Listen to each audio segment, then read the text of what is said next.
ஸ்ரீ ஆஞ்சநேயர் மற்றும் விநாயகர் திருக்கோவில் மகா கும்பாபிஷேகம் ஜூலை 5, 2026. சில தருணங்கள் வாழ்நாளில் ஒருமுறை மட்டுமே காணக் கிடைக்கும். சில புனித நிகழ்வுகள் தலைமுறைகள் நினைவில் நிற்கும். அப்படிப்பட்ட தெய்வீக தருணத்தை இன்று உங்களுக்காக கொண்டு வந்துள்ளோம். ஈரோடு மாவட்டம் சித்தோட்டிலிருந்து கோபி செல்லும் சாலையில் இயற்கை எழில் சூழ அமைந்துள்ள ஸ்ரீ ஆஞ்சநேயர் விநாயகர் திருக்கோவில் பக்தர்களின் ஆழ்ந்த நம்பிக்கையை பெற்ற புனித ஆலயமாக விளங்கி வருகிறது. இந்த ஆலயத்தின் வெளிப்புறத்தில் அமைந்துள்ள அழகிய குளம் கோவிலின் அமைதியையும் ஆன்மீகச் சூழலையும் மேலும் சிறப்பாக்குகிறது. இறைவனை தரிசிக்க வரும் பக்தர்களுக்கு இது மன அமைதியை அளிக்கும் ஒரு புனித தலமாக திகழ்கிறது.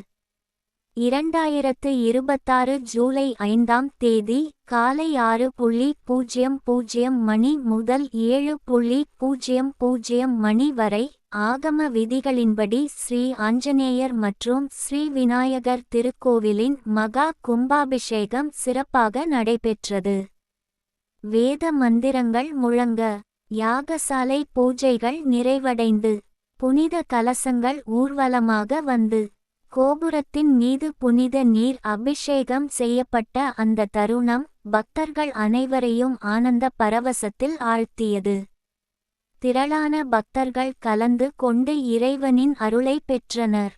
கும்பாபிஷேகத்தை தொடர்ந்து நடைபெற்ற அன்னதானத்தில் ஏராளமான பக்தர்கள் கலந்து கொண்டு பிரசாதம் பெற்றனர்.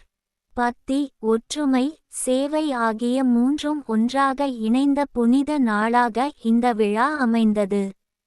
இந்த வீடியோவில் அந்த அரிய தெய்வீக தருணங்களை உங்களுடன் பகிர்ந்து கொள்வதில் நாங்கள் மகிழ்ச்சி அடைகிறோம். ஸ்ரீ ஆஞ்சநேயரும் ஸ்ரீ விநாயக பெருமானும் அனைவருக்கும் ஆரோக்கியம், மன தைரியம், குடும்ப நலன், தொழில் முன்னேற்றம் மற்றும் எல்லா நன்மைகளையும் அருள்வார்களாக. இந்த வீடியோ உங்களுக்கு பிடித்திருந்தால் லைக், ஷேர், சப்ஸ்கிரைப் செய்து உங்கள் நண்பர்கள் மற்றும் உறவினர்களுடனும் பகிருங்கள்.